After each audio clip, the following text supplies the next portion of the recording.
Three guys, many games. This is a new experience for us. We've been on the road, we've been in the studio, and now we're at Hofstra.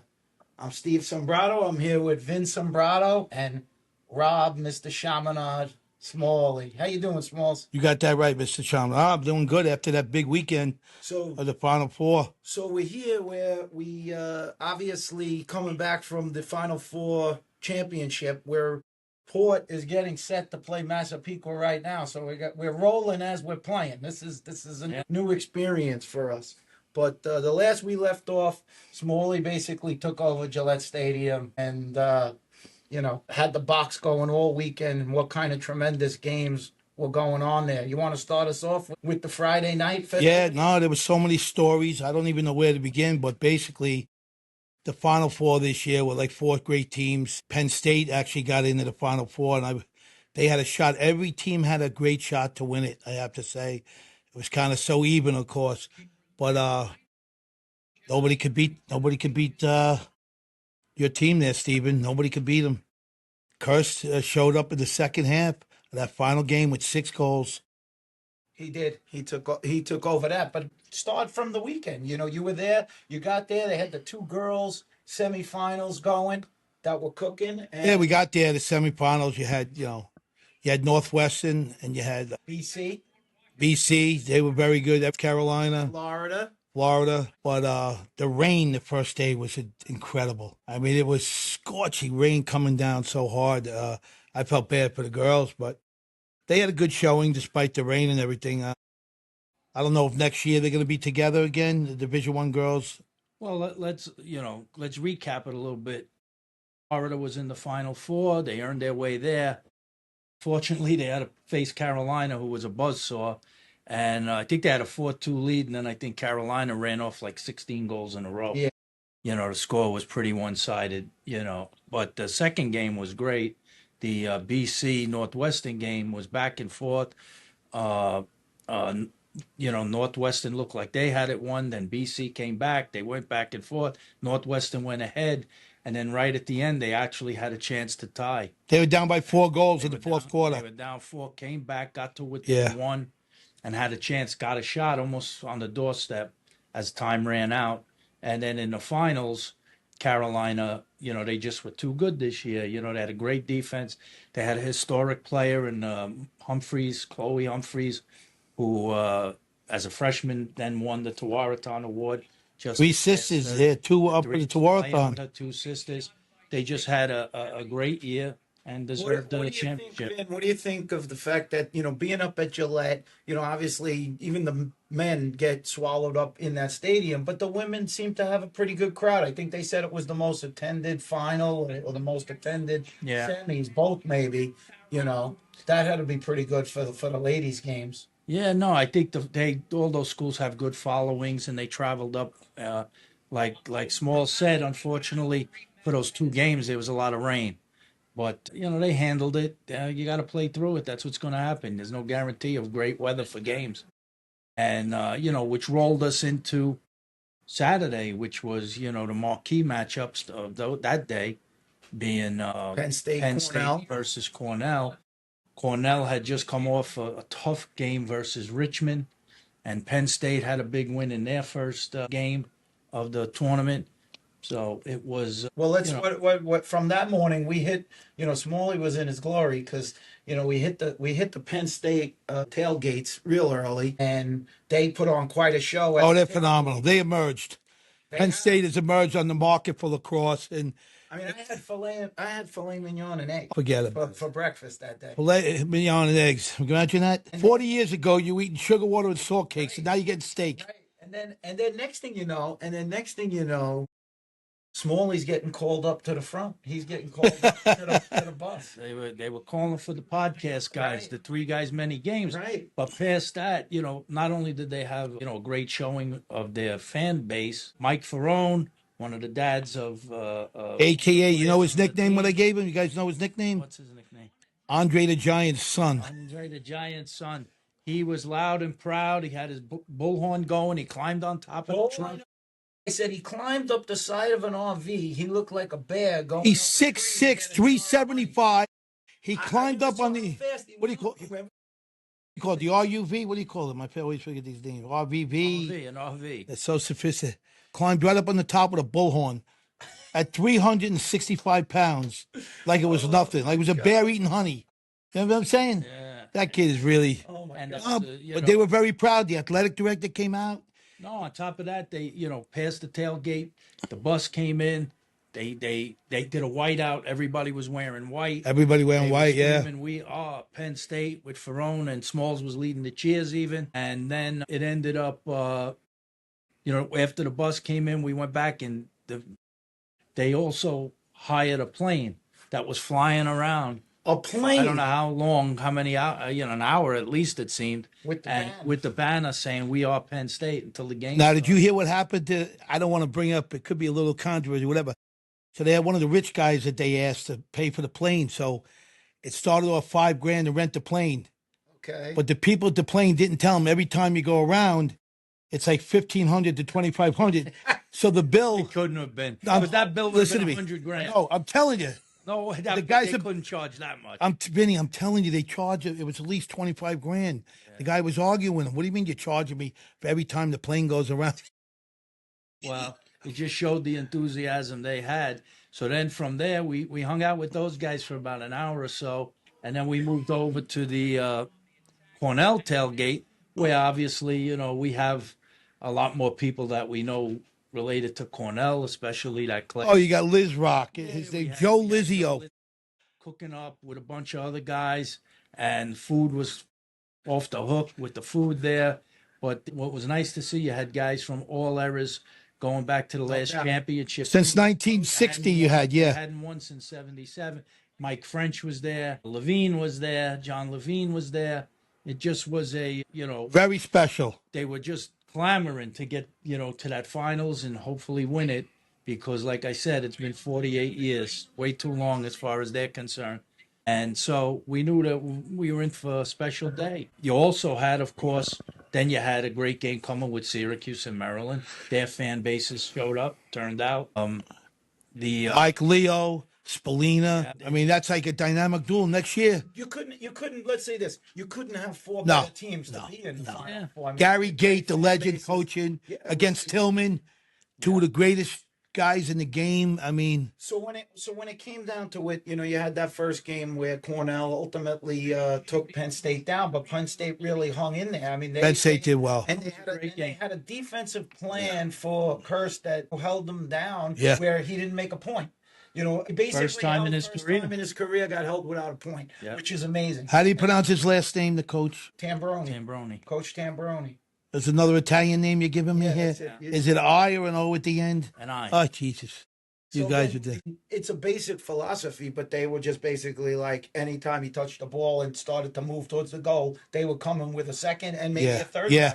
Yeah. Well, I think the guy on ball was pretty damn good. I give him his credit. He was holding them pretty good himself. But with Kirsch, you definitely need help if he gets you on an island. And they sent the guys at the right time, and they limited his ability to shoot the ball. He ended up doing other things. I think they said he had 10 ground balls on the game, Which he it does. also facilitated when he drew pressure and threw it to somebody else. It'll enable them to, he had maybe a couple hockey assists in the thing, which is a big deal. But he, it was a credit to their team that the fact that a guy who's done so much scoring for them over the years, you get into there and he doesn't get a point and they still win the game. They still win the game. That's their correct. team. He does so many other things well. And of course, you got to give credit to the defense. They only let up 9, 10, 11, 12 the whole time.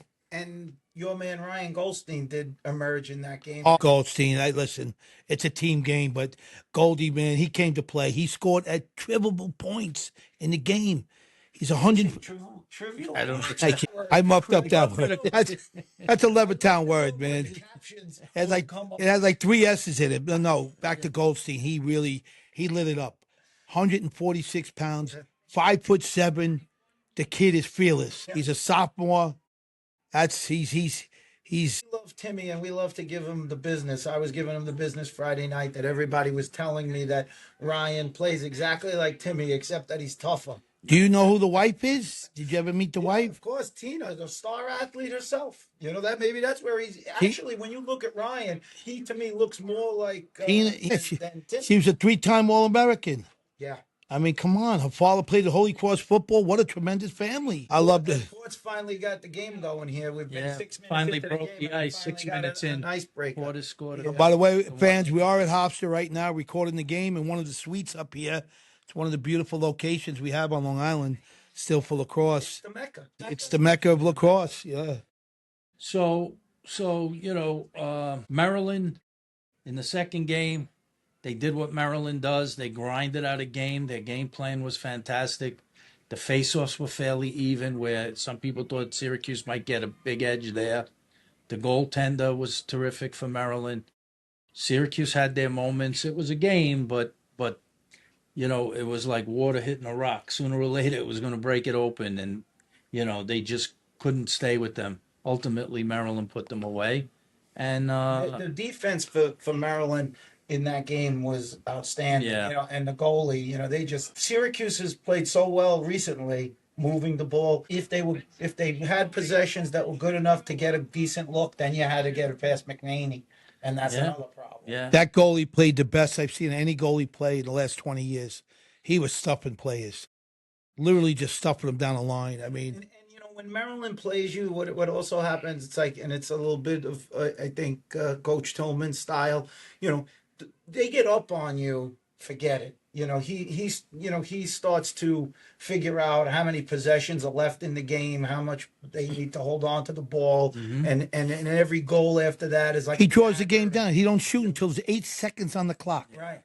And that makes it hard. That's like if you're the team down, you got to go against this killer defense, killer goalie, Yeah. and wonder whether or not you're going to have enough possessions to even come back against them. So, No, but also you got to look at Gary Gate, how he came in, and he gets a lot of criticism. Oh, he's a player. How great of a coach can he be?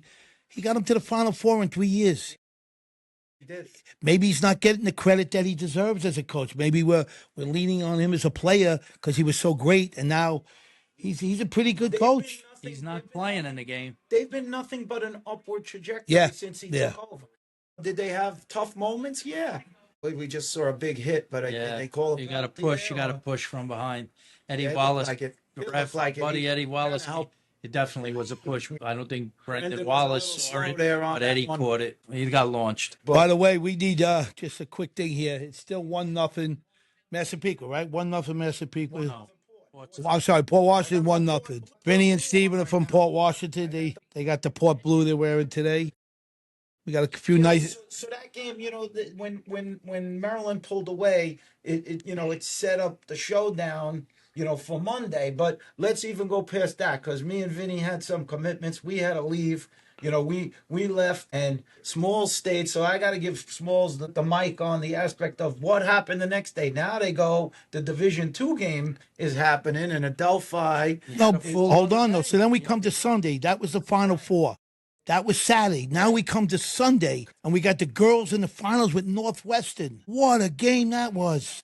Unbelievable. Jenny Levy against, what's the girl's name that you know from North? Kelly Kelly Amante. There's such rivalries. People think they don't like each other. That's not even true. When you become such rivalries, you really, really do everything to beat your component, like that. And your opponent. The component. I meant the opponent. These guys. Oh, wait, we got another score here. What's the score now? Even at it up. one. So 1-1 now. That was a very big game. I think it was over 12,000 for girls. men's and women. Yeah, they tried it. They tried it. It seemed to work. If it was the biggest crowd, it worked. Yeah, I thought it was exciting. Now, first of all, you're talking about bringing the women's game. I'm tired of looking at your faces. Too many guys in this game. I need women in the sport. They should be coming every year. well, certainly if you look, they used to say it about when we would travel in the many, Yeah. many hundreds of tournaments that we ever did. It gets people out when there's both men's and women's out there. They're playing really hard, though. These girls really run hard up and down the field. They take a lot of checks. So they really arrived, man, these women, I'll tell you. Yeah.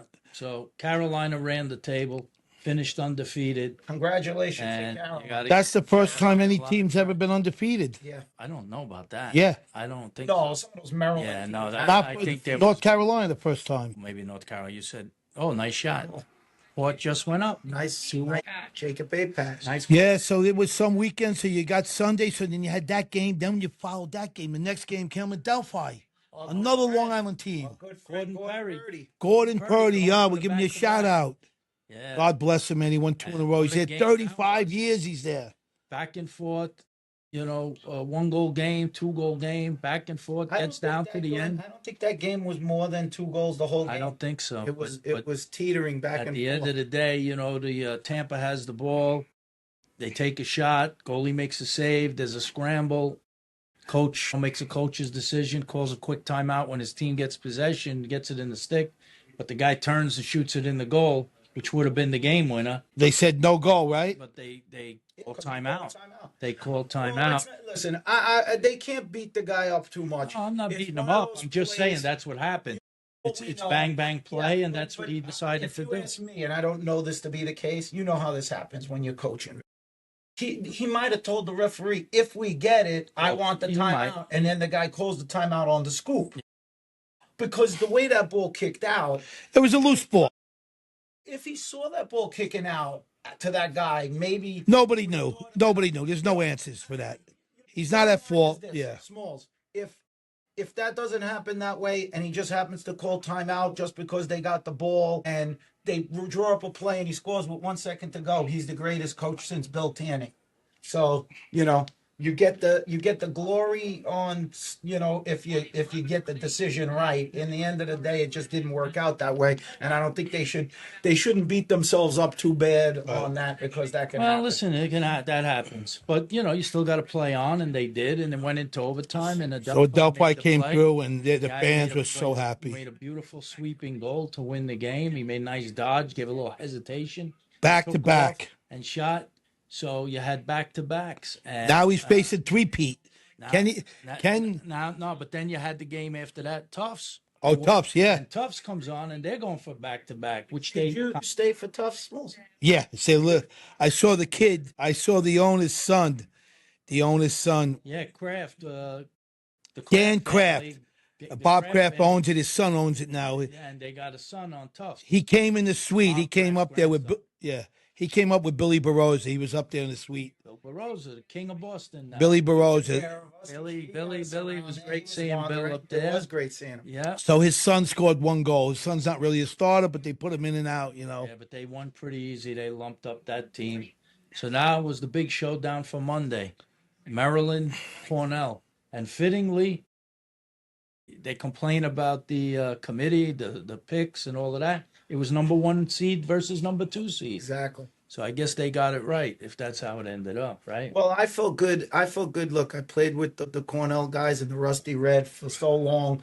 Obviously, my heart was with them. But I love Coach John Tillman, and I love that Maryland team, and many friends, the Wizard Phil Willard, and many others. And so I felt like we were going to win either way. I wouldn't have felt bad if either team won, but I was pulling for Cornell to see them do it in that. Well, we're a little closer to some of the kids there, the Goldsteins. And Yeah. So, it was going to be, it was billed more or less as Cornell's offense against Maryland's defense. Right. And what would they do to control Curse like the last 2 games he was controlled? Can't do better than shutting a guy out, right? And he had nothing in the first half. Whatever their plan was, and here he is.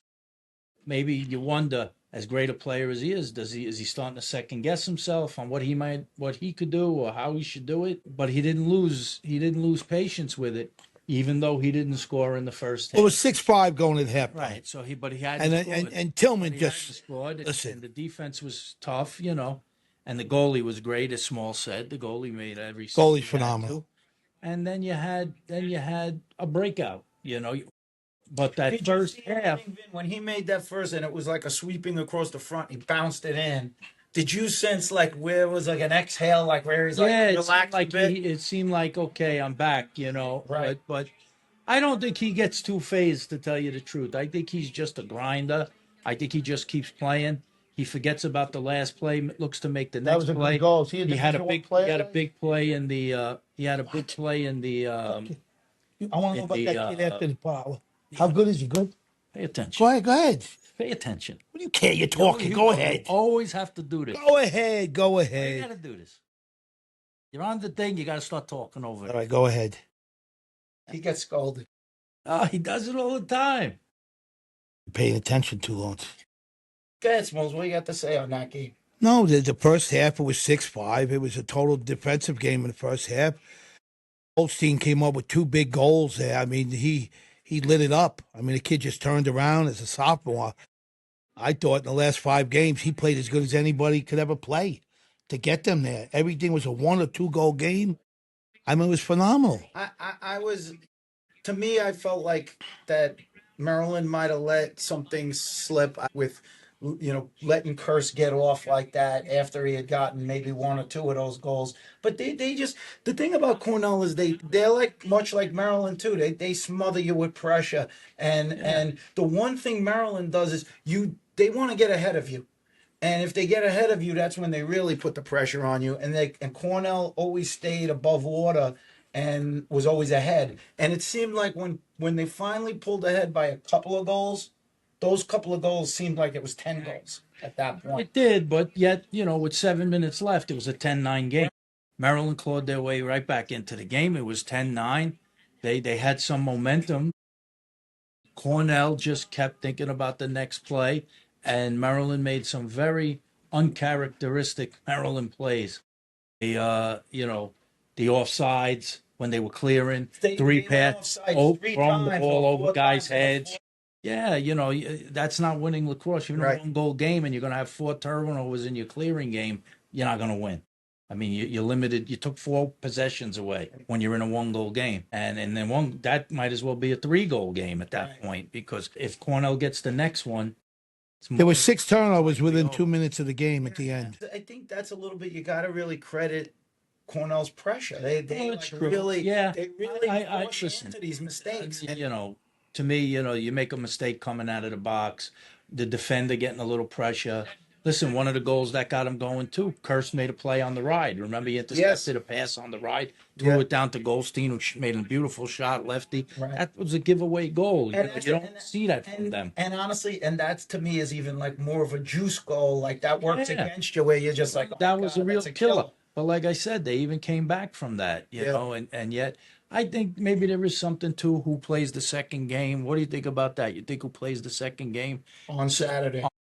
Well, you look at the stats, 70% chance of winning. Maybe even more. In the last 20 Final Fours, I believe it's 3 times has the team who played second on Saturday won out of 20. Yeah. 17 times the team who won first. That doesn't seem mathematically. It's like 80%. Push the U.S. lacrosse to move the game a week later, move the championship, keep the Final Four on Memorial Day, move the championship to the week later. Give these coaches and players and teams. Well, that's a goal. That's a little fast break from Massapequa. Put them in a lead. I think that's your guy, Rocco Spallina. Just was a nice little finish there. Little Rocco Spallina. I wouldn't want him shooting too much from right there. No, he's going to put most of those in. So listen, it was like written in stone before everything. The history of Cornell, George Boyardi, number 21, the hard hat. They played like hard hats. It happened to be 21 years since his passing. The numbers lined up. It was like numerology. Hurst breaks the all-time scoring record. What are you talking about? Record. All the records that Hurst happening. Explain whose record he broke. We're out here talking. Yeah. He actually tied the record of John Reese and Miles Thompson for the most goals in a season, as he made his 6th. I think it's 80. He scored 82, but he also this year, Kurst broke the all-time goal scoring record for Korea. And like Vinny said, George Biardi, he has 21 years since he passed away, and he was number 21. So all of these things seem to line up. The alumni, you could feel so now you got Timmy Goldstein, who played in 2 national championships, didn't win one. His son comes and he breaks the spell, the long drought. Right? You got Kurst and Long on that attack. And playing Long's with father, I think, was at Long's Cornell father when they. played with Timmy Right, Golstead exactly. at Cornell Right. for those games, and then you got Long and Kirst who played together in high school at Right. Del Barton. So the ties that bind, as they say. You have so many things that went into that. The storyline is tremendous. It was unbelievable. You wouldn't want a better story for Kirst. As a guy, as a guy who was very close to Richie Moran, what's your feelings on his impact of it's nice to see that the team and the coaches out to Coach Busick and Coach Stevens, where they take such pride in the history. They really do. They really embrace I it. don't know that they say history, they call it tradition. Tradition, right? And they have such great tradition. Right. And there's that like you said, all those older guys who come back and they do the whole support. They've been supporting that program for years. It's just they never could get over the hump. Quint called it like a culture win. Yeah, it really is. It may have been more of a culture win than anything else. They're talented and all of that, but they do have a great culture, one of the best in all of They Division do. One lacrosse. There's no question that the players that play now know the history of the players back to the 70s. Right. I don't think a lot of college kids in these other schools have any idea about players from the past. Right. Like Cornell does. It's a great tradition, and so that's why there was such a explosion of happiness that they finally got there. It took all those years, but they got there. So congratulations to them. Congratulations to maybe somebody who doesn't get the accolades of some of these other guys. Coach Busick. They talk about all the great coaches. Busick has got to be right at the top of the list, right? And he's so young. I mean, he's a young guy. He coached a great game. I met his dad for the first time after.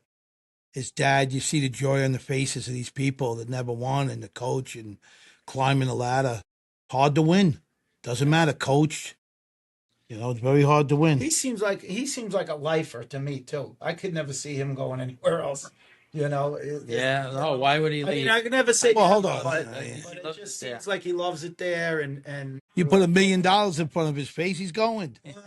that'll always change somebody's mind. Yeah. Well, he's got to earn a living. He's got a family. Come on. I But mean, right now, you're not going to find a happier guy on planet Earth, because he really, you saw the emotion in him when they won. I exchanged a couple texts with him, and he just knew. He said, I knew this was a special group, and he was right. And next year the Reigns go over to Little Goldie.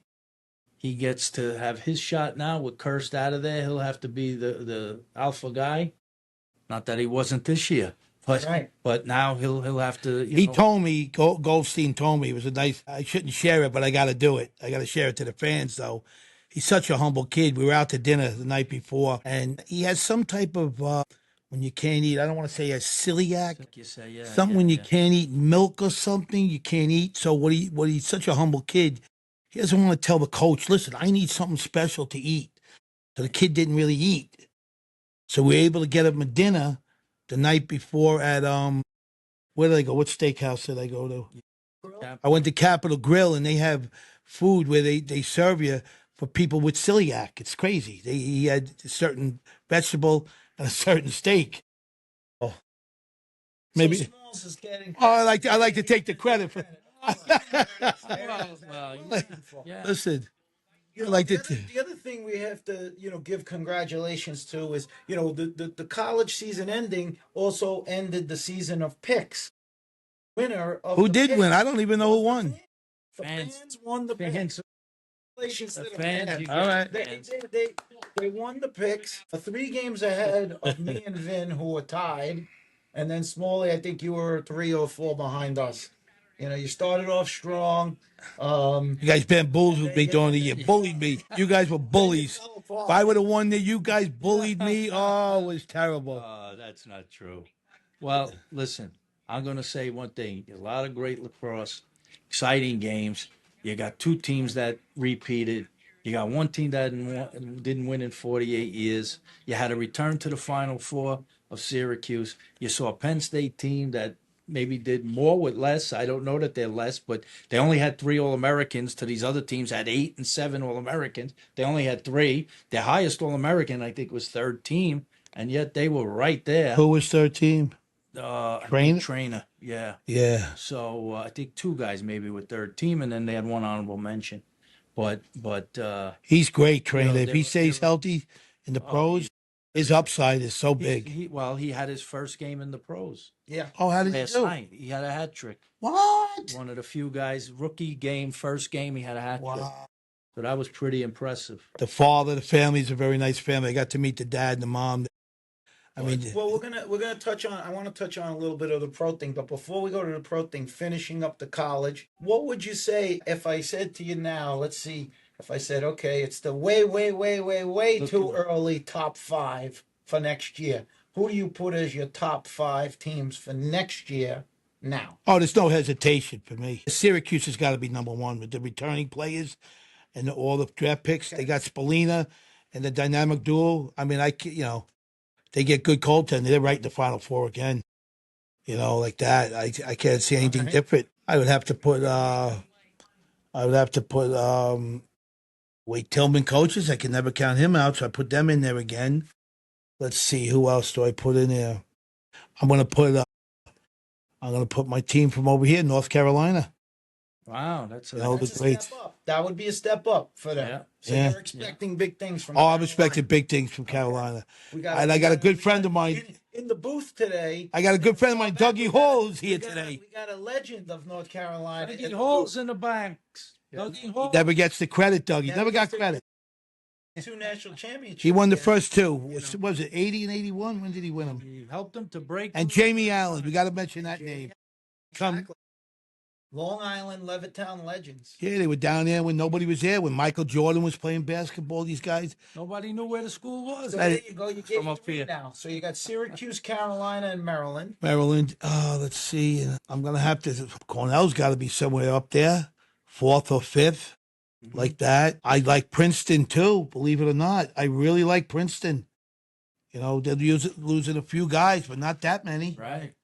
So Yeah. And what would you say? I put Maryland right back into the conversation. I think Maryland gets to the Final Four again. Wait a minute. We got a special guest. Move over. Let's get him in here. Here. Move that chair down. What is the viewership? it's a lot. You got advertisers. Come on, We've got Jim Metzger. We're at Metzger Stadium, by the way. Metzger, So is anyone watching this? You think? Yes. it's fine. Really? Okay. I'm not wearing makeup. But I'm gonna clear that right from the beginning. So Jim, let me start by saying, one of the things we hear, these are the 4 county Nassau County Championship games, and I think you said it's from 2013 where you've been given a leadership award as well as what is their Player of the Game award. No, not for the Nassau counties. We do the Long Island Championship MVPs. Okay. So, but we do the leadership awards for all 8 teams, a player from each team. And the award is the coaches. It has evolved in a way that the coach can give the award to a player who hasn't, maybe he didn't get recognized on an all county team, or he was not necessarily a great player, but a player that inspired others on the field and off the field through dedication, determination, and discipline, that type of player. So I think it's a nice award for them because we give it a lot of press too. We feature it in all the patches, and it's we've appeared in the Long Island Press and the Long Islander and various town newspapers. So it's become an award I think the coaches really appreciate, and of course having one of the all-time greats, your brother Vinny Sombrato, making the presentation every year with me, it makes it that I think that much more special and that much more prestigious as well. I really enjoyed when I watched the way the ceremony is set up, and both teams are there. And I know that must be a little hard for maybe to. Yeah, well, every year Vinny and I go through this. The 4 guys on one side, Right. They're crying, and the other, right? They just lost the county championship. And the other side, Well, I know it was the last game, and it wasn't that close of a game, but even in the losing effort, the team that you gave the award to of the leadership award, all of his teammates were very excited for Yeah, him winning yeah, the award. yeah. I thought that was so nice. These are the kinds of things that makes lacrosse a very special game. It's unique in that way of how you can be opponents and you could appreciate the fact of having great teammates.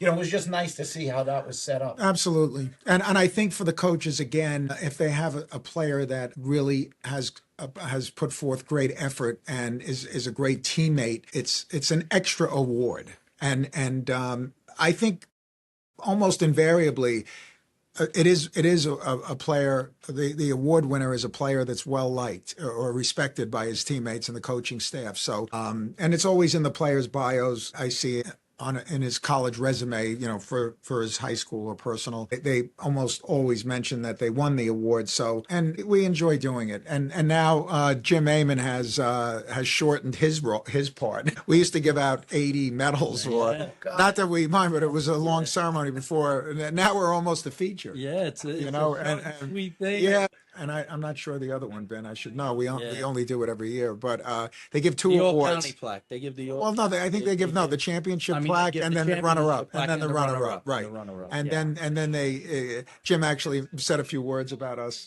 today, or me. Normally he'll talk about both of us a little bit, but Jim's getting tired.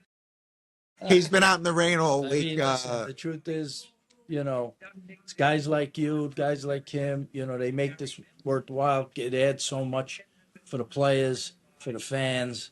It's something to look forward to. I know these kids, love the opportunity to play here at Hofstra. Stephen called it the Mecca of lacrosse. Right. This is a fantastic place to play. The epicenter of Luckily, the weather held up today so far. We got we got the third lucky. game we're at. So far, so good. Well, I asked Vin before, but I would like to ask you as well. You were very close with Richie Moran as well. Yes. So it was a great week for the Big Red. Obviously, your nephew Rob Pennell, who we watched a little while ago with the new Whip Snakes, and a great Cornell legend himself. Right. It's just they're a very special group, Cornell. Yeah. And your relationship with Coach Moran. Well, it's uncanny that you say that, because I sold my building that I was in for 28 years, my company, the Whitmore Group, 2 weeks ago, and so we had to clean out the building, and I found Richie had sent, really for two reasons it was special. He had sent a Valentine's Day card to my cat, Spike Metzger. She's a girl, Spike's a girl, but Spike Metzger, at the care of the Whitmore Group, to my building, had addressed the envelope, and inside a card to her, and a note, say hello to the CEO, to the big cat at Whitmore, and say hello to the CEO. I look forward to meeting you, Spike. And I had framed it. I framed the envelope, the card, the inside of the card, the outside of the card. So there were 4 pieces that were within the frame. And I found it, and my cat, we had to put her to sleep April 20th. So I put it on top of the litter box that's still there, and we had it framed really beautifully by a store and a shop in Garden City, and I hadn't seen it in years. And so, and then Cornell won the national championship. Between Richie, I don't know if you were over, Vinny, but the cat once leaped, in her younger, thinner days, leaped on top of the mantle on the fireplace, and Richie, he went on and on about that, and reminded me for the rest of his life. Yeah, the athleticism of the cat, and so between I'm a bachelor. I live alone. The cat has been with me almost 11 years, and I was quite frankly devastated. I know if Richie were alive, he would have done something special. He would have sent me a note, or he's just such a charismatic, wonderful person. And like your brother, the ambassador for lacrosse, the quintessential ambassador for lacrosse. I had, as I've been mourning and really suffering over the loss of my cat, Richie's a gift, thoughtful card, and the way he addressed the envelope that arrived at my office, I don't know how many years ago. And Cornell winning, Richie's been on my mind, and he's such a special person. It's helped my the healing process for anybody that out there that has a pet, and has that bond. I've now lived through that. which is a unique loss because you can't talk to them the way you can another human. So Right. there's a loss there that never goes away, I think. And quite frankly, I would, if Richie were alive, I mean, I know he would call me and check in on me. He recruited me. I'm one of the greatest underachievers that I know. I had a scholarship to the University of Virginia. I went to the Naval Academy Prep School, declined an appointment to Annapolis, and was recruited by a number of other top schools. And I went to Harvard on Hempstead Turnpike. So I just showed Rob Pinnell the other day in my basement, since we sold the building, we cleaned out the basement. I had a book of letters. And trust me, I'm an underachiever, but I had a book of maybe 50 letters from colleges for football and lacrosse. And I left the Virginia one out just to rub it in. I know he's got no, but a handwritten letter from Glenn Thiel offering me a scholarship. And yeah, I love cement and I love Hempstead. So I stayed. Why go like the great Dougie Hall who went to North Carolina? I mean, why go to North Carolina or Virginia when you can go to Hempstead? You would need a psychologist or a psychiatrist to explain why. What was going on in my mind back then. Well, your greatest contributions, you say you never Is know off what the to- field, you know, and honestly, tremendous contributions that are immeasurable because they affect so many other people's lives, and that's, I think, is greater than anything that any individual can do on a field. To me, the fact that you can help others, and not only college programs such as Hofstra, but different youth programs that you've been involved with, and organizations, and that's really the measure. And you're a tremendous person for what you put into those things, and I'm sure all of the organizations that you've touched are very grateful for your generosity and your guidance in helping people, and helping players and helping the game. And it is gratifying to hear someone like yourself say that with your lacrosse family and your successful lacrosse background. It is gratifying. I think I contemplated discontinuing the leadership award, which we're here today, Vinny and I give out. But the coaches, it was COVID, and they called me, a number of coaches, and Jim Amon was the nexus, but they said that they really appreciated the award, and that was gratifying for me. And as long as that it's an award that they want and appreciate, I'm very happy to do it. And your brother and I only played 1 year together. My career was I retired at 21. He retired at 51, 58. I don't know. So, but the 1 year we played together, he was certainly the best player on the team, and the first player I said that I thought was more awesome than me. No, I'm kidding. Well, I did say that in the newspaper, but I was joking. I was kidding. Tim, you had the best title though of all. What they gave you? What was that? Is it allowed to say it on the air? Yeah. Hollywood. You had the best. Well, I gave myself that name. I wore 56. You gave him the name. I wore 56 for Hollywood Henderson. Right, and when Vinny joined my sophomore year, I only played 2 years. Vinny said, "You can't wear 56." He was 12, and I wore 10. And so I did. I think you you were the one that lent the impetus to that. Yeah, what am I, Canadian?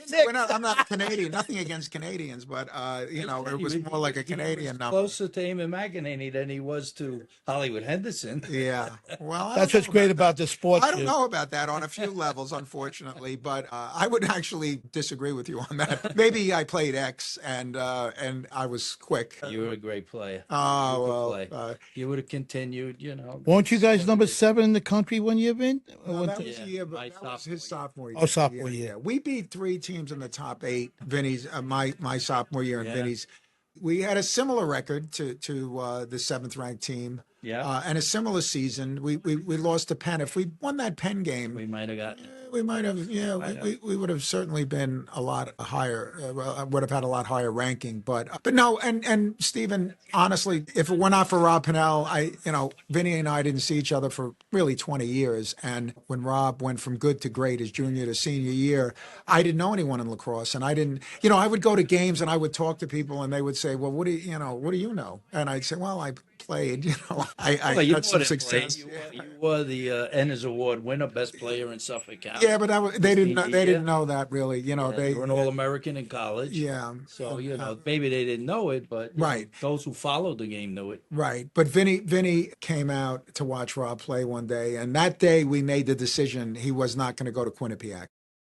He had signed with Quinnipiac, but Vinny immediately agreed with me and came down on the field to meet Rob after the game. And I said, Rob, Rob wound up scoring 130 points in that season. So he went from good to great when they, back in the days when they pinned a star on you early in your careers. I remember Vinny on the field talking to Rob, and Rob had become a great high school player. But I said, Rob, you know who this is.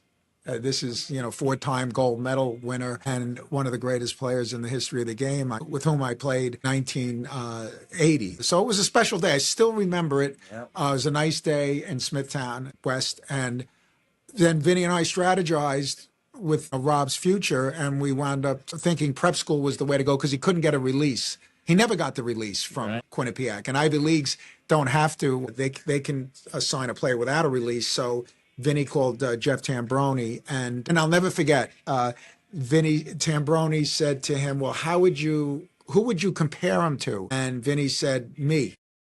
And Tambroni said, "That's good enough for me. Send his tape, and he's in." Literally. And you did say that. Yeah. He said, I would compare him to, and they have similar skill sets, albeit Vinny's a midi and Rob's an attackman, but they play at like in a syncopated rhythm, and they can play incredibly effectively at a 3/4 speed. Whereas I was more of a speed dodger, and my success all was around my quickness, speed, change of direction, but I didn't have that game where I could post a guy up, and I just didn't. I had good stick protection, but I just didn't have that game. And I think you always admire someone that does something you don't do. I wonder, what do you think? What do you think a Quinnipiac Rob Pennell would have? 500 points. 500 points. I think he would. I think his record. I think the 402, the 401 that Chris Gray has. I think I'm a warehouse of useless information. I think Gray is at 401. Thompson's at 400. Then you've got the pro basketball player Spencer, and you've got Connor Fields. You've got Connor Fields. No, I have a photographic memory. I mean, I can. That's why someone told me today something that wasn't true. By the way, if I can, I can't remember what I had for breakfast, but I could tell you 50. Ducky Medwick won the MVP in the National League in 1937, and folks. I don't think anybody's watching this, but they wouldn't let me talk this long, or certainly this. This is live. Jim, it's just it's so easy. Yeah. Right. You have to. Well, can I get a copy of this? Yeah, See what no, like, maybe post it. maybe I'll take my glasses off. Any women watching? Jim, No, you're the only guy I can admit that's better looking than. Wait a second. Better looking than Vinny? Oh, you're better looking. I've had people say it. My wife says it. A lot of people. Wait. You're better looking. Look what the guy said. Okay, so no, here's a line from my. I'm not going to mention his name. Well, Your ex-coach said it. well, no, a marketing fellow of You're very photogenic. some notability said to me, went to a some Hofstra event, and said to me, Jim, you're like a handsome aging businessman. And Vinny's like a handsome aging movie star. I stopped paying him. I cut the guy off. I cut the guy off. I said, but Well, Rob clearly, it felt so gratifying to me to be so right about somebody because I don't make recommendations so easily. I don't BS coaches.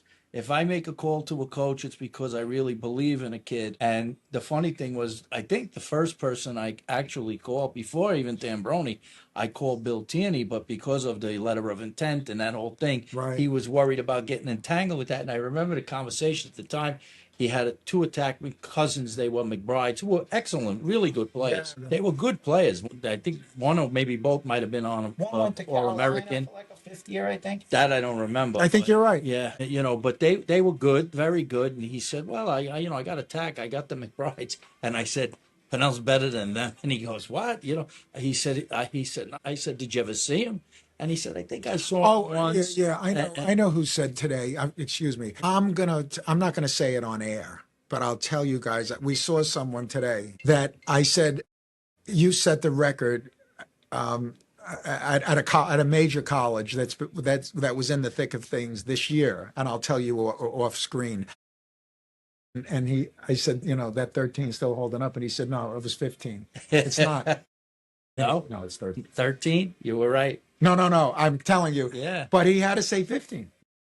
Yeah. And we know another one from the Ivy League that told me once his career scoring average, which he didn't even achieve in one season, maybe one season, but it might have even been a little more. Yeah. So these great athletes, Vinny doesn't have to lie, he wears the 4 gold medals sometimes. Yeah. When he goes out, he's got 4 of them on, but like Deion Sanders, it looks like Deion Sanders, but no, these these are great athletes. One was also an official, he was over there by the fence today. Yeah. Went over and said hello. Yeah. So my goodness, I know that, like the other guys. So, but no, Stephen, I can't, because there is branding. This guy's a brander, a good marketer. There is branding and marketing that I've done through athletics, and I think I've benefited from that. My name's on the building we're in. So I don't consider, I do it. I say to people close to me, I'm just not a wonderful guy. Or I'm not, because I've benefited from, I think, a lot of what I've done with and through athletics on Long Island in particular. Your work ethic is impeccable. Well, your work ethic is impressive. I've seen it with Vinny. It's and what you're doing at your age to this day when you get up in the morning. Suggesting we're old? No. So, excuse me. It has to be said. It's impeccable, and that should be like what kids follow today when they get up out in the real world and want to work hard. It's impeccable, your work ethic, as Vinny knows. And I know how you built your company, you and your wife. I respect that. But the part about especially this award, Vin, because I think it's a player that's again, it's about not only his performance on the field, but actually weighted more towards how he inspires others or the contribution he makes as a teammate. So many coaches have told me, Jim, it's become prestigious in part. Vinny's involved, or Rob Pinnell will be involved. It'll be Rob and Vinny, and I'll change it to Pinnell Sombrado. Maybe. No, actually, maybe the name does. Maybe it says, but you have but honestly, and Jim Amon should do a good job when someone replaces Jim and say when they give out this award. And again, you could Google it. It's in everybody's bio, except I think. No, Spalina, did he ever win it? No, Cena didn't win it, but he didn't have my Long Island Championship name on it. He's got too many awards, Spalina. But almost every kid that won the award, it's in his college bio, and that makes me feel like it's meaningful for him to put it in. One guy had it in before the Bob Scott Award, which is, I think, a national award. But again, the coaches have communicated to me that this is like they can give it to a great kid that didn't make all league or didn't make all county. Most of them, though, are players that have done well on the field, right? The majority of them, I think. But that's special for me. And even for someone, Stephen, like yourself, a whole Long Island USA Lacrosse Hall of Famer, and a guy that's an astute observer and fan of lacrosse, that makes me feel good. It does. And not from any other reason than we put in a lot of time, and Vinny and I, invest in, 10 hours here or whatever we do. But it really makes me feel good that we've created something that is greatly appreciated by the coaches and the players that win it. We see their quotes in newspapers or in local papers, or, as I mentioned, the Long Island Press or the Long Islander. We give them press. I support that as well. So, no, Stephen, it's really made my day to hear you say that. It did. I really enjoy it, and it's really special for these kids. These are memories. They'll remember this the rest of their life. They're going to remember this game one way or another. Yep. They'll be talking about it 50 years from now. Yeah, and some of the kids that win the award really aren't, as we said, aren't the star players, or maybe don't even play in college. So this is maybe the last highlight or the highlight of their careers to win the award. And we get stopped once in a while, Vinny and I know I do. So if a parent will come up to me in a restaurant, or a kid will come up to me and say, I won your award, or my son won your award, or so that's like when Vinny goes. I was in a diner one day, and they were sitting in another booth, a family, and the kid got up, came over, shook. He says, "I won the award that Mr. Metzger got." And you gave, right? You gave it to him, right? Yeah, and you know, Stephen, to build on that, I do mean this. Rob's still playing. He played today. I'm heartbroken. We lost by a goal, but Rob with the new team, Maryland, Maryland Whipsnakes. Whipsnakes. Yeah. But one day when Rob is retired from lacrosse, he's going to do this, and then to have Vinny and Rob give a kid this award, and even the Long Island, I have a Long Island Championship award in my name. Even then, I might change that one to Pinnell Sombrato. But that's something. I mean, when you've got those two all-time greats giving you the award, that's special. I mean, but you've done more than you've done these awards, you've done MVPs, you've been You brought the generous states back to New York. Yeah, I brought the states back. Good. You used to be in small, Syracuse every year. What you've done for Hofstra with the locker rooms and all of that. Yeah.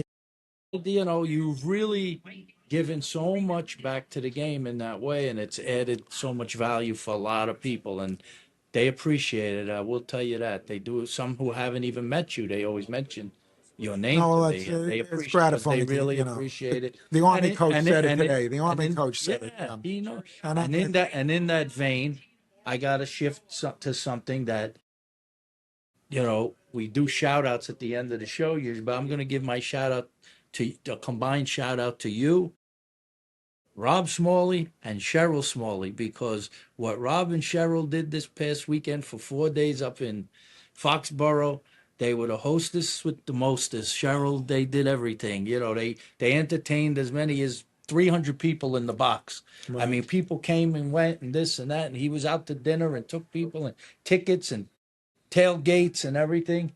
I learned from him what you told. He built the business, basically started from the little suite here. Remember you told me, go up there, you'll meet people. Smalls in the suite. I didn't even know what a suite was here. He's the most known guy in lacrosse right now. He's the most known man. He was out to dinner with the little Goldstein the night before the championship game. Went out to eat. Who did, Rob? Yeah. Well, the kid has celiac, and he doesn't want to tell the coach. So he went out. He doesn't eat. Yeah. So Goldstein? Goldstein doesn't eat before a game. So he has this little thing, and so I said, he got to come out with his cousin. What, he can't eat? He can't eat? Yeah, he's got certain allergies, I guess, or something, So the kid doesn't eat. I mean, he doesn't want to be a part of the coach where he's something different and tells the coach that he's got to do that. So he came out to Capitol Grill out there. Yeah. I took all the Goldstein kids out. But beyond that, taking them to dinner, but just what you did in the box, you invited people who would never be up there. You made it comfortable for them. You had your guy Oppie. You had Oppie, the Oppie family. You had this family. You Levy. You had the Levy's up there. I mean, you really did a lot and made that weekend memorable for a lot of people. Dan Kraft stopped in with Billy Kraft, Rosa, the owner of the. Wow, there's another goal. We got a tie score in this is county championship. Substitution. This is a hard game to pick. On the substitution and Butler Doing our show and watching a game at the same time. Points out that happened twice. Yeah, that's right. Still such a beautiful field as you look upon Yeah. what they've done. I know they have new turf out here. Great. But thanks for taking the time with us, Jim. Yeah. Oh, thanks for having me. It was great. I appreciate it. And, Yeah. it'll go out to all our 2 million viewers. I'm sure I we'll like get the jacket. feedback. It was 50 million too. Yeah, there are people are You may grow it for us. I love the Thanks, jacket. guys. Just turn around and show that. There it is. It's an old school jacket.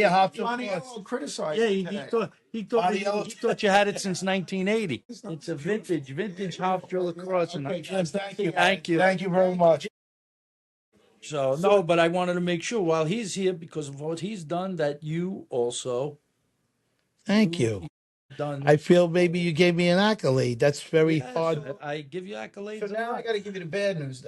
Since we transitioned to the pro, we'll transition to the pro. Yeah. We're all 0-3, Wow. including the fans. Nobody got a game right. Nobody got a game But right. we have Holy to cow. pick. There's actually one more game we actually have to pick right now. The fans are picking, but we have to pick. What's the game? The game is the Cannons, and I'm going to tell you right now, as Massapequa looks to try to move ahead, we're 5-5 in the second half. Vinny, is he open for lunch down there? Your friend opened up a beautiful place on the water. Who's that? The restaurant, the new Oh, restaurant. Louis? Yeah, I just want to give a shout out to Louis. It's a restaurant. It's been on the water in Port Washington. I think June 3rd, they've had a soft opening, did a little friends and family action. They rebranded it. It's an amazing venue. It's an amazing place. The food is fantastic. You're never going to beat the views. It's owned by the Scotto. Is the Scotto No, brothers? Sbarro. I'm sorry, Sbarro, another famous family in the restaurant business on Long Island. It's the Cannons playing Atlas. Cannons. I'll go with Atlas. The favorite is the Atlas by a goal and a half. I'll still go with Atlas in that game. I'm going to take the Cannons. I'm going to take the Cannons also. I'll give you my reasoning. They played already. That it's a second game for them. It might be tough. Well, but you got to remember last year they did the same thing. I They know. won Most both of the games. time the teams So, are winning. You know, right. That did happen, but I still am gonna think the Cannons. Look at this guy weaving his way. I don't know how he's getting out of this. Where are you going, how bro? this kid What is- about a timeout? Oh, bro. Save him! What Oh, he that lost kid it. did. That was That was crazy lacrosse right there. And now he's got to cover a guy. now he's got to guard the guy on top of Holy it. So, smokes. any shout out, Smalls? Oh, I give my shout out to Jim Hollywood Metzger and to Smalls maybe and Cheryl. 1A and 2A, but 1A is definitely Cheryl the GOAT. I mean, Smalls could sit through anything. He could sit through any kind of sporting event, but for Cheryl to sit there for 4 days. Yeah, she came for 4 and days. My wife, Cheryl. She was a big time trooper. I think she was adding up the accounts that we were getting, Yeah, like, she had a calculator out. she- She was calculating. Who's this guy? What are you bringing to the table? and when we started like 5 years ago, when I came back to lacrosse, I was just coming back for the fun of it to see guys like you, Dougie Hall, all Jamie Allens and everybody. Didn't know I was going to grow some business out of it, but it worked out, But I'm going to give a shout out. My shout out today is I have to give it to John Tillman, and I'll tell you why. I learned a very valuable lesson about people over the weekend. Here's a guy who lost the finals, and he doesn't turn down many interviews at all. So even though he lost, he got on there, and just the way he spoke about people in general in life, it's more than just winning when you see a guy like him. The class he brings to the game and to the sport, and the honor, and the way he complimented kids on the other team was, you hear people do it, but he really meant it. His heart is so in the right place. So, if you're out there and you're a young kid, or you're some coach young out there and you're learning what it's like to be successful in the game, ask the coach to go there one day. Can I watch a practice? Because that man could put on the greatest clinic I've ever seen in the game of lacrosse, despite not winning, to get to the finals and do what he did with what he had. Just a class act, man. I love the guy. He's great. So congratulations. My shout out goes to John Tillman and his staff. He's got some great coaches that no one even knows that are going to be coaching in Division I game. So God bless Maryland. God bless Maryland. They're always Yeah. there. Yeah. Well, I'm gonna give a shout out to the Port team here, that we're watching our hometown team in a 5-5 game. That's gonna be partial, but on the other side, I'm gonna give a shout out to the goalie. Giannotti is my former teammate, Louis Giannotti's son. Oh, it's his son. The goal. Yeah, He's young. He's an Louis eighth grader, isn't he? Louis was my goalie for my first 2 years at Post, and he was tremendous. He was a tremendous teammate, great friend, fun guy to be around. And How do you pronounce his last name? Great Neck South. Great Neck South's Yeah. born and bred, which, by the way, all the Great Neck South guys from the team when I first got to Post, they were all crazy. They're all rich kids, aren't they, Rich? But they were all, Uh, but they were fun. They would certainly. that's fun. great. All right, so we might add some interviews to this, but hope you'd enjoy it. We're gonna wrap up and watch the last quarter of this tight game between Massapequa and Port for the county title, which is at 5-5 currently. Signing off, like Signing off. Paul says. 6-5 now. That was a nice play. That was a tough catch, and he went. That's just how he had to shoot it, low to high, right, Dougie? That was like one of your